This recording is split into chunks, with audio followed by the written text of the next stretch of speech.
नमस्कार दोस्तों, स्वागत है आपका फिनोमैटिक पाठशाला में। मैं हूं आपका दोस्त हितेश जैन और आज मैं आपके सामने लेकर के आया हूं NISM 5A के एग्जाम प्रिपरेशन में चैप्टर 10 है risk return and performance of funds के बारे में। इस चैप्टर में आप बहुत सारे कॉन्सेप्ट सीखने वाले हैं और एग्जाम पर्सपेक्टिव से ये चैप्टर काफी इंपॉर्टेंट है क्योंकि यहाँ पे ऐसे छोटे छोटे बहुत सारे कॉन्सेप्ट समझाए गए हैं जो कि प्रैक्टिकल लाइफ के लिए भी जरूरी है और एग्जाम में तो डेफिनेटली इस चैप्टर से काफी क्वेश्चंस आते हैं। तो दोस्तों, इस चैप्टर में आप हमारे साथ ध्यान से बने रहिएगा। मैं एक एक करके आपको इस चैप्टर में बहुत सारे कॉन्सेप्ट आज सिखाने जा रहा हूँ। हम बहुत सारे तरह के रिस्क समझेंगे, रिस्क को मेजर करने के तरीके सीखेंगे, रिटर्न्स को कैसे मेजर करते हैं and credit events in debt mutual funds वो क्या होते हैं और उसमें कैसे क्या प्रोविजंस बनाए हैं सेबी ने इन्वेस्टर को सेफगार्ड करने के लिए, वो सब कुछ आज इस चैप्टर में हम सीखने जा रहे हैं। तो रिस्क फैक्टर्स से हम शुरुआत करते हैं और ये आपको बता दूं कि जो हमारा SID होता है वहां पर हमें रिस्क्स बताने होते हैं और उसको हम दो फैक्टर्स में क्लासिफाई करते हैं। एक होता है स्टैंडर्ड रिस्क फैक्टर्स और दूसरा होता है स्पेसिफिक रिस्क फैक्टर। तो स्टैंडर्ड रिस्क फैक्टर क्या होता है? They are all the risk that mutual fund investment are expose to. ठीक है। और स्पेसिफिक क्या होता है? जो कि एक पर्टिकुलर एसेट कैटेगरी का रिस्क होता है। माने क्या?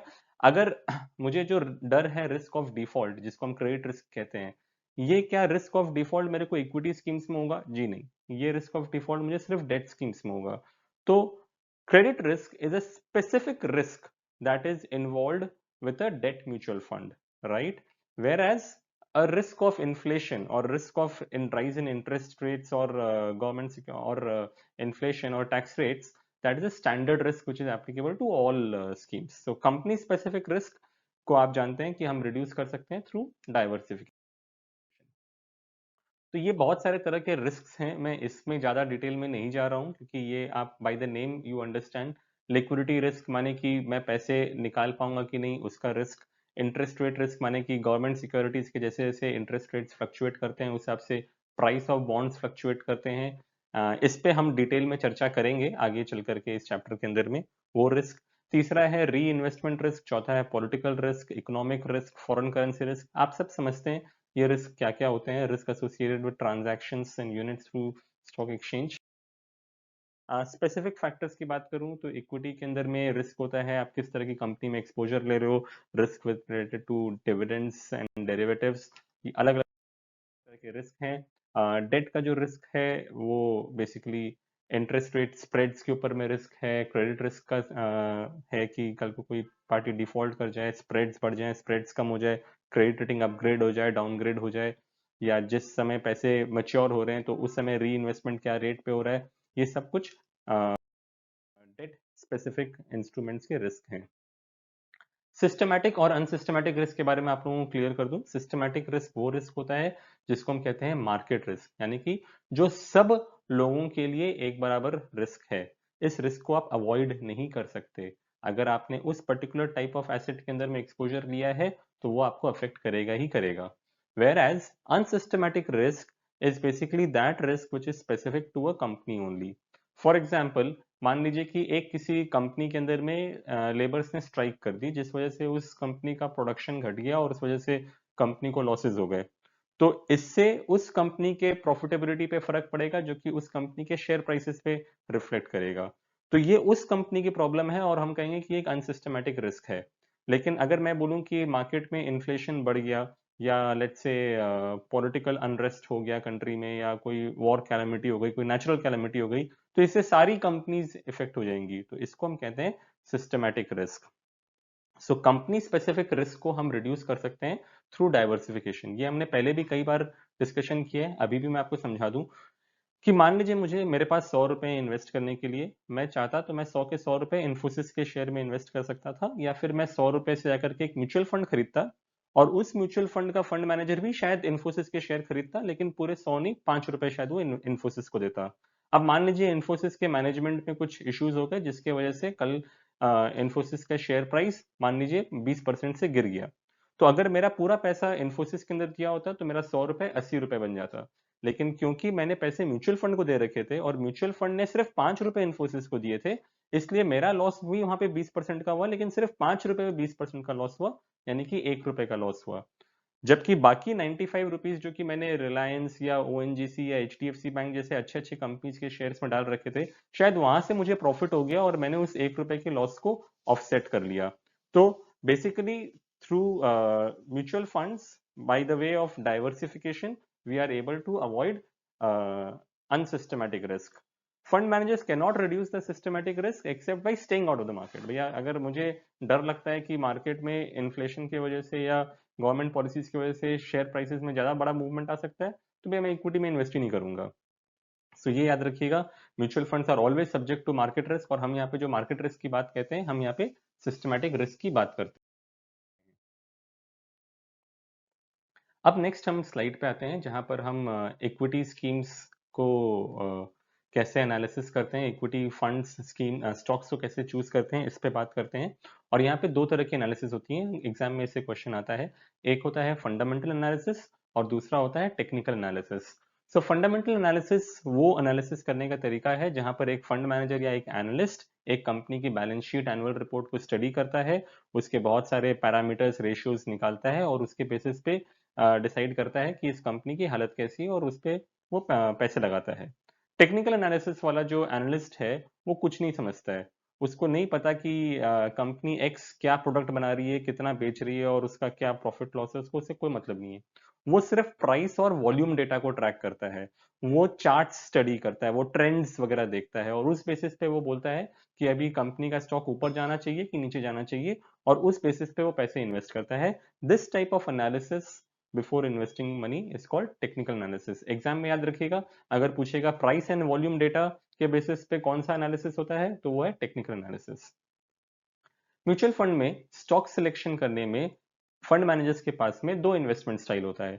एक होता है ग्रोथ इन्वेस्टमेंट स्टाइल और दूसरा होता है वैल्यू इन्वेस्टमेंट स्टाइल। दोनों में फर्क क्या होता है हम समझा देते हैं आपको। Growth value style, growth investment style जो है वो कंपनी का वैल्यूएशन नहीं निकालने जाता है, वो सिर्फ देखता है कंपनी का परफॉर्मेंस। वो देखता है कि कंपनी क्या अपना टॉप लाइन बॉटम लाइन एक फास्ट रेट पे ग्रो कर रही है कि नहीं कर रही है। And they do not really care about the price because they say that if the company is doing good, the prices will follow them. So this type of investment is called as growth investment style. Whereas value investment style वाला fund manager क्या बोलता है, वो पूरा balance sheet study करेगा, annual report study करेगा और बोलेगा कि भैया मेरे हिसाब से इस कंपनी का शेयर का दाम होना चाहिए 100 रुपए। लेकिन फॉर वॉट एवर रीजन अगर कंपनी मान लीजिए मार्केट में 90 रुपए में या 80 रुपए में ट्रेड कर रही है, तो वो बोलेगा कि भाई कंपनी अंडर वैल्यूड है और वो उसमें पैसे लगाना चाहेगा। लेकिन वही अगर वो देखेगा कि मार्केट में उस कंपनी के शेयर का दाम 150 रुपए चल रहा है, तो शायद वो उसमें पैसे नहीं लगाएगा। सो वैल्यू इन्वेस्टमेंट स्टाइल जो है उसके अंदर में कंपनी का इंट्रिंसिक वैल्यू निकालते हैं थ्रू फंडामेंटल एनालिसिस, और उसके बाद एक लॉन्ग टर्म होराइजन को दिमाग में रखते हुए पैसे फंड मैनेजर लगाता है। पोर्टफोलियो को बनाने के दो तरीके होते हैं, एक होता है टॉप डाउन अप्रोच और एक होता है बॉटम अप अप्रोच।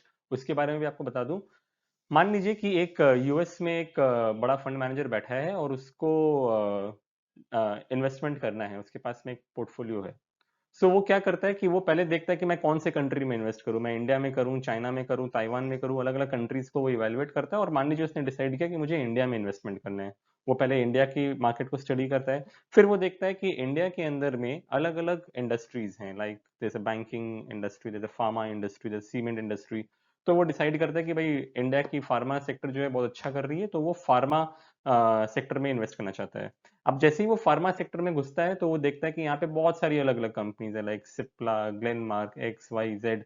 तो वो उन सारे कंपनीज को रिस्पेक्टिवली स्टडी करता है और मान लीजिए वो निकालता है कि भैया सिप्ला जो है वो बहुत ही अच्छी कंपनी जिसमें इन्वेस्टमेंट करना है। तो ये जो स्टाइल था इन्वेस्टमेंट करने का, जहां उसने पहले डिसाइड किया कि इंडिया में करना है, फिर उसने डिसाइड किया फार्मा में करना है और फिर वो सिप्ला पे जीरो डाउन किया, इसको कहते हैं top down approach. Bottom up approach इसका उल्टा होता है। जनरली ये स्टॉक पिकिंग वाले लोग करते हैं बॉटम अप अप्रोच। उन्होंने एक कंपनी को इनकाउंटर किया, लेट्स से सिप्ला, और उन्होंने देखा कि यार इस कंपनी की मैनेजमेंट बहुत अच्छी है, इस कंपनी के रिजल्ट्स बहुत अच्छे हैं और ये कंपनी बहुत ही बढ़िया है एक लॉन्ग टर्म इन्वेस्टमेंट के पर्सपेक्टिव से। तो उन्होंने कंपनी पे पहले वो जीरो डाउन करते कि मुझे सिप्ला में इन्वेस्टमेंट करना है। लेकिन सिप्ला में इन्वेस्टमेंट पैसे लगाने से पहले अब वो नेक्स्ट सोचते हैं कि एक बार इंडिया के फार्मा इंडस्ट्री की हालत देख लें कि इंडिया की फार्मा इंडस्ट्री में क्या पेटेंट इश्यूज हैं या क्या वहाँ पे इंस्पेक्शन इश्यूज चल रहे हैं, यूएस एफडीए नॉर्म्स का वायलेशन हो रहा है नहीं हो रहा है। वो उस पूरे हालात को देखते हैं और फिर अगर उनको वो ठीक लगता है, तब फिर वो एक स्टेप और ऊपर जाते हैं और वो देखते हैं कि अच्छा चलो भाई, अल्टीमेटली पैसा मैं इंडिया में लगा रहा हूँ, तो इंडिया की हालत कैसी है, क्या यहाँ पे पॉलिटिकल स्टेबिलिटी है, क्या यहाँ कोई वॉर लाइक सिचुएशन तो नहीं है, यहाँ बाकी सिचुएशन कैसी है, इंडिया का ग्रोथ स्टोरी क्या है, फिर वो डिसाइड करते हैं। सो पहले तो उन्होंने स्टॉक का मन बना लिया, लेकिन फिर वो सेक्टर देख रहे हैं और उसके बाद वो इकोनॉमी को देख रहे हैं और फिर वो इन्वेस्टमेंट करते हैं। ये नीचे से ऊपर इन्वेस्टमेंट करने के तरीके को हम बॉटम अप अप्रोच कहते हैं। अब मैं आता हूँ डेट स्कीम्स के बारे में। और पहले तो आपको बता दूं कि डेट स्कीम्स में जब मैं इन्वेस्टमेंट्स की बात करता हूँ, तो हम लोग बात कर रहे हैं government securities, treasury bills, certificate of deposits, commercial papers, bonds, debentures, NCDs वगैरह वगैरह तरह के जो फिक्स्ड कूपन यानी कि फिक्स्ड इंटरेस्ट यील्डिंग सिक्योरिटीज हैं, उसके अंदर में अगर फंड मैनेजर अपना पैसा लगाता है तो उसको हम डेट स्कीम कहते हैं। ये जो इंस्ट्रूमेंट्स हैं, इसको central government, state governments, banks, financial institutions, PSUs, public companies, private companies, municipalities, कोई भी इनको इन पेपर्स को इशू कर सकती है। तो अब मैं आपसे पहले समझाने की कोशिश करता हूँ, अगला 2 मिनट आप मेरे साथ ध्यान सुनिएगा, क्योंकि आगे इस कॉन्सेप्ट के आपको कई सारे वेरिएशंस देखने को मिलेंगे। वो ये है कि डेट फंड्स में रिटर्न कैसे बनता है, इस बात को ध्यान से सुनिएगा। एक हम देखते हैं कि हमने एक डेट फंड में इन्वेस्टमेंट किया जिसने अंडरलाइंग अलग अलग तरह के गवर्नमेंट सिक्योरिटी, ट्रेजरी बिल और एनसीडी वगैरह में पैसे लगाए। किसी में उसको 5% का इंटरेस्ट मिल रहा है, किसी में 7% का इंटरेस्ट मिल रहा है। हम बोलते हैं कि भैया पोर्टफोलियो का जो वेटेड एवरेज कूपन है या यील्ड है, वो मान लीजिए 6% का है। तो हिसाब से तो उस स्कीम को 6% रिटर्न देना होता है। लेकिन हम देखते हैं कई बार कि जब हम लास्ट 1 ईयर रिटर्न्स और 6 मंथ रिटर्न्स या 3 मंथ रिटर्न्स देखते हैं डेट स्कीम्स के, तो हम देखते हैं कि वो रिटर्न कभी 6 की जगह 9 भी दे देता है और कभी वो 6 की जगह 2% भी दे देता है। तो ये वॉलेटिलिटी क्यों होती है, किस वजह से होती है, आइए हम इस चीजों को पहले समझें। सबसे पहला जो रीजन है वो है the inverse relationship between the yields and the value of debt security. इसका मतलब ये है कि मार्केट में अगर गवर्नमेंट सिक्योरिटी का इंटरेस्ट रेट अगर बढ़ेगा, यानी कि यील्ड्स अगर बढ़ेंगे, तो आप मान के चलिए कि price of the bonds would fall, right, and that would create a loss in your debt portfolio and vice versa. यानी कि अगर मान लीजिए मार्केट में अगर गवर्नमेंट सिक्योरिटी के यील्ड्स फॉल किए, तो the value of that bond would go up and that would create a mark to market profit in your portfolio. मैं इसको बहुत ही सिंपल तरीके से एक एनेक्डोट, एक एग्जांपल की तरह समझाने की कोशिश करता हूँ। मान लीजिए आज मेरे पास में 1 लाख रुपए इन्वेस्ट करने के लिए, और आज मैं एक बैंक के पास जा रहा हूँ और मैं बोलता हूँ कि भाई मैं XYZ बैंक में एक 3 साल का एफडी बनाना चाहता हूँ, जहाँ पे मुझे अभी फिलहाल मान लीजिए 5% का इंटरेस्ट रेट ऑफर किया जा रहा है। जब मैं बैंक की तरफ बढ़ा, तो मैंने देखा कि वहां पे मेरा एक दोस्त खड़ा है जिसने आज से 2 साल पहले मान लीजिए एक एफडी बनाई थी, और वो एफडी उसने 8% में बना रखी थी, और उसने एक 5 साल की एफडी खरीद रखी थी, मान लीजिए मिस्टर राम। तो मैंने कहा यार राम, अगर तुम्हारे पास तो एफडी बचे ही हैं जिसमें 3 साल बचे हैं, और मुझे भी 3 साल की एफडी खरीदनी है, तो एक काम करता हूँ, मैं तुमको 1 लाख रुपए दे देता हूँ, तुम अपना एफडी मुझे मेरे नाम कर दो, राइट। बट राम क्या बोलेगा कि मैं बेवकूफ हूँ क्या, मुझे पता नहीं कि मार्केट में इंटरेस्ट रेट 5% चल रहा है और मेरे पास तो 8% का एफडी है, मैं तुमको क्यों दूंगा। तो ये तो सिंपल सी बात है, मुझे 3% का प्रॉफिट हो रहा है, 3 साल और बाकी है, यानी कि अगर मैं उसका एफडी ले लूं तो मुझे 9% का एक्स्ट्रा रिटर्न मिल जाएगा। तो क्या राम अपने 100 रुपए की एफडी को मुझे 100 रुपए में बेच देगा? जी नहीं, वो मुझसे ज्यादा पैसे मांगेगा, यानी कि 100 का एफडी को वो शायद 107, 108, 109 रुपए में मुझे बेचना चाहेगा, जो भी प्राइस हम अग्री करते हैं। तो आपने क्या देखा कि मार्केट में राम ने जब खरीदा था एफडी, तब इंटरेस्ट रेट 8% के थे। आज जब मैं खरीदने जा रहा हूं तो इंटरेस्ट रेट 5% आ गए। तो मार्केट में इंटरेस्ट रेट फॉल किए हैं। इस वजह से राम के एफडी की वैल्यू जो 100 रुपए की थी, आज के दिन 106, 107, 108 रुपए की हो गई है। तो 2 साल से उसने इंटरेस्ट तो कमाया, but at the same time उसको एक कैपिटल गेन भी हो गया at the time of selling, and that is why his returns are more than 8%, right. इसी का उल्टा हम देख लेते हैं। मान लीजिए कि मेरे पास में ऑलरेडी मैंने 5% की एक एफडी बुक कर ली आज के दिन, राइट, और मैंने 5 साल की एफडी बुक कर ली। 2 साल बाद मार्केट में इंटरेस्ट रेट्स बढ़ गए, राइट, और मार्केट में इंटरेस्ट रेट्स मान लीजिए 7% के हो गए। और अब 2 साल के बाद में मेरा एक दोस्त जैसे ही एफडी खरीदने जा रहा है, वो बैंक में जा रहा है, 7% की एफडी वो खरीद सकता है 3 साल के लिए। लेकिन वो जैसे ही मैं उसको बोलता हूँ कि भाई तू मेरा एफडी ले ले, तो वो बोलेगा मैं बेवकूफ थोड़ा हूँ कि मैं 5% का एफडी लूंगा, मेरे पास तो 7% का एफडी मिल रहा है। तो वो 2% का नुकसान आने वाले 3 साल के लिए मेरे लिए 6% का नुकसान है, तो मैं क्यों तुमसे ये एफडी खरीदूंगा। तो इसके लिए मैं बोलता हूँ अच्छा ठीक है यार, तकलीफ हो गई है एफडी खरीद के, अब एक काम कर, 100 रुपए की मेरी एफडी है, इसको तुम 95 या 96 में से ले ले। तो आपने क्या देखा कि मार्केट में जब मैंने एफडी बनाई तब 5% का इंटरेस्ट रेट था, 2 साल बाद इंटरेस्ट रेट बढ़ के 7% हो गया। तो जैसे ही मार्केट में इंटरेस्ट रेट बढ़ा, मेरे को एक तरफ तो कम इंटरेस्ट मिल रहा है, वो तो मेरा नुकसान ही है, बट उसके अलावा मेरी 100 रुपए की एफडी की कीमत मैं 95-96 रुपीज में बेचने को तैयार हो गया। So that basically is the inverse relationship between the yields and the value of debt security.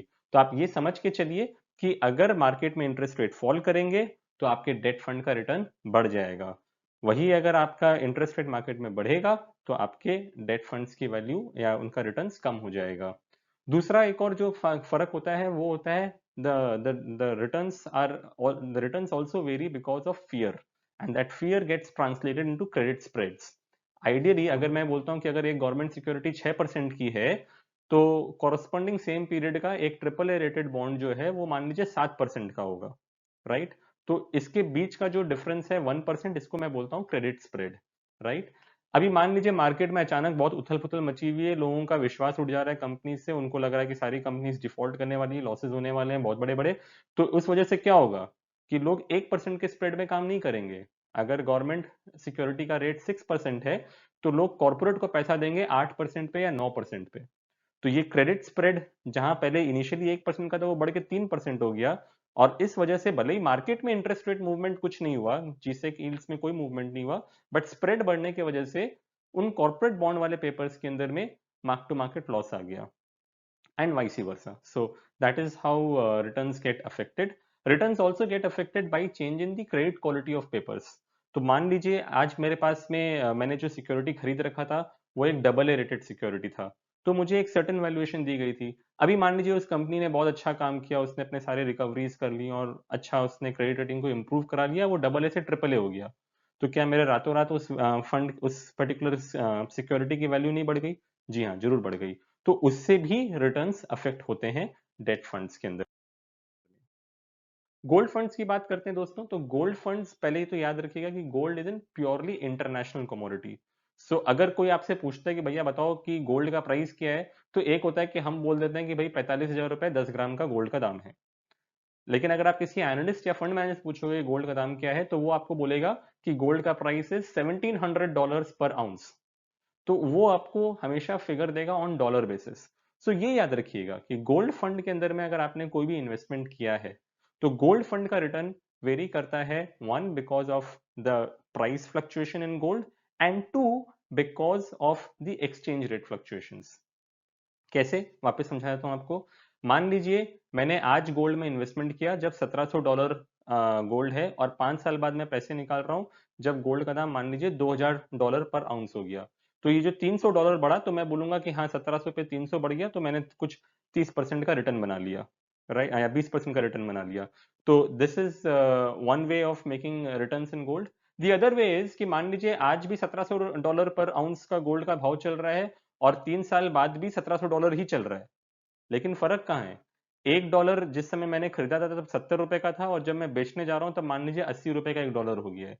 तो my rupee price of the gold, despite international prices remaining the same, my rupee price of the gold has gone up, right, and that gives me returns. तो इसीलिए ये याद रखिएगा कि gold funds के अंदर में रिटर्न्स दो खाते में बनते हैं, एक हुआ गोल्ड प्राइस के मूवमेंट की वजह से, और दूसरा हो गया because of change in the exchange rate. अब रिटर्न्स को हम मेजर कैसे करेंगे? रिटर्न्स को मेजर करने के 3 तरीके हैं। पहला है सिंपल रिटर्न, दूसरा है एनुअलाइज रिटर्न, और तीसरा है कंपाउंडेड रिटर्न्स या सीएजीआर जिसको हम कहते हैं। तो मान लीजिए आपने कोई इंस्ट्रूमेंट खरीदा 12 रुपए में और बेचा 15 रुपए में, तो भैया प्रॉफिट कितना किया? 3 रुपए का प्रॉफिट किया। अब मैं बोलूंगा सिंपल में बताओ कि रिटर्न परसेंटेज कितना हुआ? तो भाई 12 रुपए लगाए थे, 3 रुपए कमा ली, तो 3/12 इंटू 100, तो मेरा 25% का रिटर्न बना। That is called as simple return. Annualize return हम कब यूज करते हैं? जब हमारा इन्वेस्टमेंट अगर लेस देन 1 ईयर का होता है, तब हम बोलते हैं कि एनुअलाइज रिटर्न, माने कि ये हमने जो 3 रुपए कमाए थे या जो 25% रिटर्न बनाया, ये हमने मान लीजिए 10 महीने में बनाया। तो मैं बोलूंगा यार 10 महीने में अगर 25% बनाया है, तो बताओ सालाना तो मैंने कितना बनाया? तो सालाना मेरा हो गया 25 इंटू 12/10 यानी कि 30%। इसको हम कहते हैं एनुअलाइज रिटर्न। और तीसरा होता है कंपाउंडेड रिटर्न। कंपाउंडेड रिटर्न हम कब यूज करते हैं? जब हमारा holding period is more than 1 year. अब मान लीजिए मैंने ये 25% रिटर्न बनाया था, लेकिन ये 25% रिटर्न मैंने 3 साल में बनाया था, और अगर मैं कंपाउंडिंग थ्योरी को दिमाग में रखते हुए पूछूं कि भाई बताओ तुम्हारा रिटर्न कितना हुआ, तो फॉर्मूला जो आप स्क्रीन पे देख रहे हो, sale value divide by purchase value, यानी कि 15 divide by 12 to the power of 1/n, मतलब आपका जो होल्डिंग पीरियड है 3 साल, to power of 1/3 minus 1, this is your returns which is called as CAGR return, जो कि कुछ 7.72% का है। अब आता है नेक्स्ट है risk, again very important concept. आप जनरली हम जो देखते हैं कि कोई भी एजेंट जब किसी कस्टमर को फंड रिकमेंड करता है तो वो उसको लास्ट 3 इयर्स या 5 इयर्स का रिटर्न्स दिखाता है, बट क्या आपको पता है कि उसी पर्टिकुलर फैक्ट शीट में जहां पे आप रिटर्न्स ढूंढ के आप कस्टमर को दिखा रहे हो, उसी पर्टिकुलर फैक्ट शीट के अंदर में आप रिस्क भी देख सकते हो कि उस पर्टिकुलर फंड ने रिस्क कितना उठाया है। मतलब कस्टमर पूछता है कि भैया तुम्हारा स्कीम रिटर्न कितना देता है, क्या कस्टमर ये पूछ सकता है कि तुम्हारा स्कीम रिस्क कितना लेता है? जी हाँ। सो रिस्क को भी मेजर किया जाता है, और रिस्क को मेजर करने के दो तरीके हैं, एक है वेरिएंस, एक है स्टैंडर्ड डिविएशन। एग्जाम पर्सपेक्टिव से standard deviation is most important.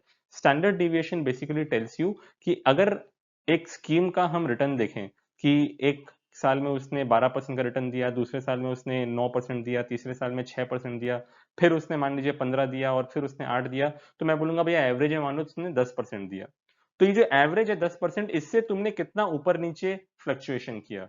तो जो स्कीम जितना ज्यादा ऊपर नीचे फ्लक्चुएट करेगी उसका स्टैंडर्ड डिविएशन हाई होगा, और मैं कहूंगा कि उसमें रिस्क ज्यादा है। और जो स्कीम मान लीजिए 10% से एकदम अगल बगल में ही हर साल रिटर्न देती है, किसी साल 10.5 दे देती है, किसी साल 9.5 दे देती है, तो जहां ये फ्लक्चुएशन कम होगा मैं बोलूंगा उसका स्टैंडर्ड डिविएशन कम है, यानी कि उसका रिस्क कम है। रिस्क को मेजर करने के कुछ और तरीके होते हैं, एक होता है बीटा। बीटा बेसिकली चेक करता है कि in comparison to the market how is my scheme performing. जैसे मान लीजिए मार्केट आज 1% बढ़ा, लेकिन मेरा स्टॉक या मेरा स्कीम, म्यूचुअल फंड स्कीम जो है वो 1.2% बढ़ा, तो मेरा स्कीम ज्यादा अग्रेसिव है। वैसे ही कल मान लीजिए मार्केट 1% गिरा, तो मेरा स्कीम कितने से गिरा, मेरा स्कीम मान लीजिए 1.2% से गिरा। तो बढ़ते वक्त वो ज्यादा बढ़ता है, गिरते वक्त वो ज्यादा गिरता है, तो मैं बोलूंगा कि मेरा स्कीम ज्यादा रिस्की है। इसी को हम मेजर करते हैं थ्रू बीटा, राइट। इतना याद रखिएगा एग्जाम पर्सपेक्टिव से कि भैया कोई भी इंडेक्स का जिससे आप तुलना कर रहे हैं, उस इंडेक्स का बीटा हमेशा 1 होता है। तो कोई आपसे एग्जाम में पूछेगा कि भाई सेंसेक्स का बीटा कितना है या निफ्टी का बीटा कितना है, जवाब होगा 1। किसी का बीटा अगर 1.2, 1.4, 1.6 है तो वो ज्यादा रिस्की है, कम रिस्की है, आंसर है वो ज्यादा रिस्की है। किसी का बीटा 0.6, 0.7, 0.8 है तो वो ज्यादा रिस्की है, कम रिस्की है, भैया वो कम रिस्की है। मॉडिफाइड ड्यूरेशन और वेटेड एवरेज मैच्योरिटी की बात कर लूं, वेटेड एवरेज मैच्योरिटी बेसिकली बोलता है कि भाई मेरे पास तो जब मैं डेट म्यूचुअल फंड में पैसे डालता हूं तो मैं किसी एक पर्टिकुलर कंपनी को तो पैसे नहीं देता हूं, मैं मान लीजिए 10 या 20 या 50 अलग अलग इंस्ट्रूमेंट से पैसे डालता हूं। कोई इंस्ट्रूमेंट की मैच्योरिटी 6 महीने बाद है, कोई इंस्ट्रूमेंट की मैच्योरिटी 6 साल के बाद है। तो अगर मैं वेटेड एवरेज देखूंगा कि भैया मेरा एवरेज मैच्योरिटी कितना है मेरे पोर्टफोलियो का, on the basis of how much money I have given, तो उसको हम कहते हैं वेटेड एवरेज मैच्योरिटी, जो कि बताता है कि मोर और लेस मेरा पोर्टफोलियो मान लीजिए 3 साल का मार्केट में इन्वेस्टेड है, राइट। मॉडिफाइड ड्यूरेशन मेजर करता है कि भाई जो मैंने आपको बताया कि इंटरेस्ट रेट गिरेंगे तो मेरा प्राइस ऑफ बॉन्ड बढ़ जाएगा और मुझे मार्क टू मार्केट प्रॉफिट आएगा, एंड वाइस वर्सा, तो कितना गिरने से कितना प्रॉफिट होगा इसको मेजर करता है मॉडिफाइड ड्यूरेशन। जी हाँ, so modified duration measures the sensitivity of a debt security to the changes in interest rate. So जितना ज्यादा मॉडिफाइड ड्यूरेशन होगा उतना ज्यादा सेंसिटिव है मेरा portfolio towards the changes in interest rate. मतलब अगर मेरा मॉडिफाइड ड्यूरेशन मान लीजिए मान लीजिए दो स्कीम है, स्कीम ए स्कीम बी। स्कीम ए एक मीडियम ड्यूरेशन फंड है जिसका मॉडिफाइड ड्यूरेशन मान लीजिए 3 का है, और स्कीम बी मान लीजिए एक लो ड्यूरेशन फंड है जिसका मॉडिफाइड ड्यूरेशन मान लीजिए 1 ईयर का है। अभी मार्केट में जीसेक इंटरेस्ट, जीसेक का मूवमेंट जो है मान लीजिए 1% गिर गया, मान लीजिए जीसेक रेट्स जो है 1% का फॉल किया, तो दोनों फंड पे क्या सेम रिटर्न्स का डिफरेंस आएगा? जी नहीं। जिस स्कीम की मॉडिफाइड ड्यूरेशन ज्यादा होगी वो ज्यादा बेनिफिट करेगा, और जिसका कम होगा वो कम बेनिफिट करेगा। माने कि that medium duration fund which has a modified duration of 3 years will actually go up by 3%, whereas a low duration fund which has a modified duration of 1 year will also go up but by just 1%, and vice versa also. So मान लीजिए interest rate market में 1% बढ़ गया, तो जिस scheme का modified duration ज्यादा होगा वो ज्यादा गिरेगा, और जिसका मॉडिफाइड ड्यूरेशन कम होगा वो कम गिरेगा। Last concept is credit rating, और क्रेडिट रेटिंग के अंदर में बेसिकली मेरा जो मैंने सिक्योरिटी जिससे पैसे लगाए उसका क्रेडिट वर्दीनेस कैसा है, इसको एक्सटर्नल एजेंसीज कंप्यूट करती हैं और अपना रेटिंग इशू करती हैं। So ratings vary from AAA to AA to single A, AA+, AA-, अलग अलग तरह के क्रेडिट रेटिंग्स होते हैं। अच्छा, कुछ और कॉन्सेप्ट्स मैं आपको बता दूं। दीज कॉन्सेप्ट्स आर कि मार्केट में अगर उथल फुथल मच जाए डेट मार्केट के अंदर में with respect to credit risk, तो सेबी ने क्या क्या प्रोविजंस बना रखे हैं टू मिटिगेट दैट रिस्क। मान लीजिए मैं आपको एग्जांपल देता हूं कि एक फंड है जिसके पास में 10,000 करोड़ रुपए उठाए हैं उसने, और उसने मान लीजिए एक DHFL के पेपर में 8% का एक्सपोजर है, राइट। अभी मार्केट में बहुत अफवाह उड़ रही है कि DHFL डूबने वाला है, DHFL में तकलीफ आने वाली है। तो होगा क्या कि लोग धीरे धीरे करके पैसा निकालना चालू करेंगे।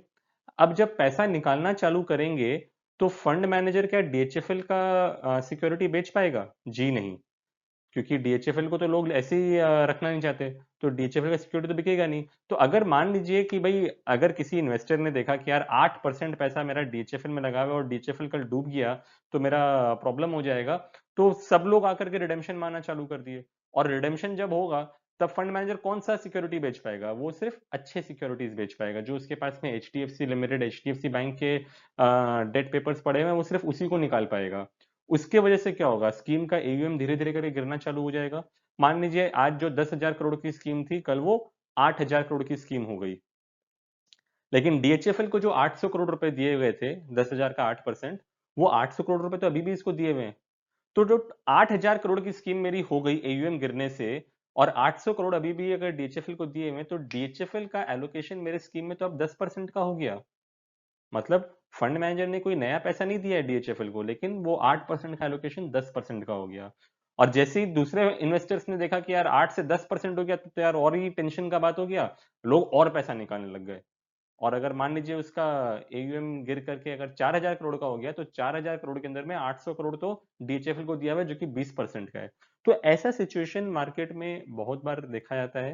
एंड इसके वजह से बहुत सारे क्रेडिट इश्यूज भी हो जाते हैं। इसके लिए, ऐसा सिचुएशन ना आए इसके लिए सेबी ने दो प्रोविजंस बना रखे हैं, एक है गेटिंग कॉन्सेप्ट और दूसरा है सेग्रीगेटेड पोर्टफोलियो। गेटिंग कॉन्सेप्ट क्या है?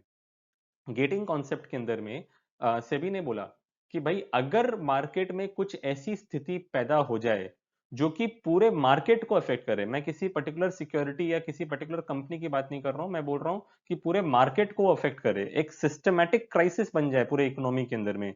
मान लीजिए कोई बहुत बड़ा लिक्विडिटी इशू आ गया, जैसे अभी कुछ दिन पहले हमने देखा था 2018-19 के समय में, after the default of IL&FS and DHFL, कि लोगों का NBFC से विश्वास उठ रहा था। और मान लीजिए लोग लाइन लगा करके सब कोई अपना NBFC को जो डिपॉजिट दे रहे थे उनसे वो पैसा निकालना चालू कर दिए।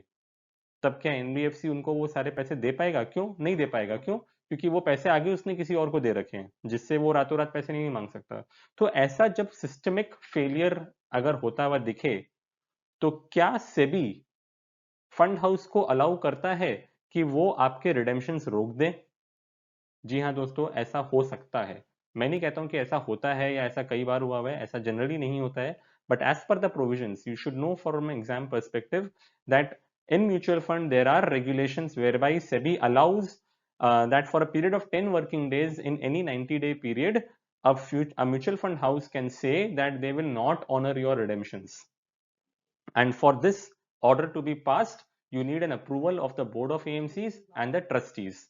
So ऐसा कोई भी रिस्ट्रिक्शन लगाने के समय आप ये याद रखिएगा कि अगर आपका छोटा मोटा इन्वेस्टमेंट है जो कि 2 लाख रुपए से ज्यादा का नहीं है, तो ऐसा रिस्ट्रिक्शन आपकी इन्वेस्टमेंट में तो लगाया नहीं जा सकता है। अगर आपका 2 लाख से ज्यादा का इन्वेस्टमेंट है, मान लीजिए आपका 5 लाख रुपए का इन्वेस्टमेंट है, तो ये जो गेटिंग कंडीशन या रिस्ट्रिक्शन उन्होंने रिडेम्पशन पे जो लगाया, उसमें से 2 लाख रुपए तो फंड हाउस को आपको देने ही पड़ेंगे, चाहे कुछ भी हो जाए। बाकी बचे 3 लाख रुपए के ऊपर में आपका ये गेटिंग कंडीशन लगेगा। सिमिलरली दूसरा कॉन्सेप्ट है सेग्रीगेटेड पोर्टफोलियो का, और ये हमने आई थिंक चैप्टर 6 या 7 में आप लोगों से डिस्कस किया था। तो मैं इस कॉन्सेप्ट को फिर से नहीं दोबारा रिपीट कर रहा हूँ। इतना बोल सकता हूँ कि कल को अगर कोई पर्टिकुलर सिक्योरिटी ने डिफॉल्ट कर दिया, तो उसकी रिकवरी हो सकता है 3-4 साल के बाद होगी। तो क्या मैं 3-4 साल एज एन इन्वेस्टर उसमें वेट करूं? जी नहीं, मैं तो एग्जिट करना चाहूंगा। तो मैं एग्जिट कर सकता हूं, लेकिन जितना पैसा मेरा उधर डूबा उसके नाम का मुझे एक सेग्रीगेटेड पोर्टफोलियो दे दिया जाता है जो कि मेरे पोर्टफोलियो में रिफ्लेक्ट करता है, उसका NAV रोज निकलता है और अल्टीमेटली जब वो डूबे हुए सिक्योरिटी का जब रियलाइजेशन हुआ तब अपने आप ही सेग्रीगेटेड पोर्टफोलियो का NAV बढ़ा दिया जाता है और अल्टीमेटली जब फुल एंड फाइनल सेटलमेंट हो जाता है तब उस पर्टिकुलर पोर्टफोलियो को लिक्विडेट करके इन्वेस्टर को पैसे रिटर्न दे दिए जाते हैं। So that is the concept of side pocketing और segregated portfolio. So that's it my friends, हमने इस चैप्टर को सक्सेसफुली कंप्लीट कर लिया। क्वेश्चन आंसर्स पे आते हैं। पहला क्वेश्चन है कि क्या हम बोल सकते हैं कि government securities completely risk free है? तो जवाब है yes. From a credit risk perspective obviously we have the highest faith on government securities, that is true. Second question is कि अनसिस्टमैटिक रिस्क को क्या मैं डाइवर्सिफिकेशन से रिड्यूस कर सकता हूं? जी हाँ, हमने जो भी इन्फोसिस का एग्जांपल देखा था, अगर मेरा एक्सपोजर मल्टीपल सिक्योरिटीज के अंदर में है then through diversification I can reduce my risk, which is I can reduce my unsystematic risk. तीसरा क्वेश्चन है कि which of the following type of analysis tracks the price and volume data? तो मैंने आपको बताया था कि टेक्निकल एनालिस्ट को कोई मतलब ही नहीं कि मेरी कंपनी क्या काम करती है या मैंने कितने प्रॉफिट्स हो रहे हैं, वो खाली चार्ट देखता है और वो प्राइस एंड वॉल्यूम डेटा देखता है। तो इस तरह का एनालिसिस होता है टेक्निकल एनालिसिस। चौथा क्वेश्चन है कि भाई मैंने पैसे डाले थे 120 रुपए में, मैंने पैसे निकाले 135 रुपए में, तो बताओ मैंने जो प्रॉफिट किया उसमें कितना रिटर्न आया? तो मुझे प्रॉफिट हुआ 15 रुपए का, तो 15 डिवाइड बाई 120 मुझे 12.5% का रिटर्न बैठा। ये इस क्वेश्चन का आंसर है। और फिफ्थ क्वेश्चन है कि which of the following is a measure of fluctuations in periodic return? मतलब रिस्क को basically out of these 4 measures कौन मेजर करता है? Variance, Sharpe ratio, modified duration या फिर Jansen alpha? Answer is variance. मैंने आपको कहा था वेरिएंस और स्टैंडर्ड डिविएशन ये दो मेजर्स हैं जो कि फ्लक्चुएशंस ऑफ रिटर्न्स को मेजर करते हैं। राइट दोस्तों, सो that's it from me today. Thank you so much for joining with us. जैसा कि मैंने हर चैप्टर के बाद में आपको ये डिस्क्लेमर दिया है कि we have made our slides to help you prepare for the exam and we really insist that you should also be reading your textbooks. Meanwhile, अगर आपको हमारे से कुछ भी हेल्प की जरूरत है, you can write an email to us. You know that we have our own classroom wherein we provide you chapter-wise mock test also and overall revision test also. We have created a portfolio of not less than 700 questions that you can answer. So if at all there is any candidate who requires any help in this regard, they can write an email to us with their name, email ID and mobile number, and we shall be able to give them free access to that particular software so as to help people clear this exam. Thank you so much दोस्तों, वापस मिलते हैं आने वाले chapters में। Thank you.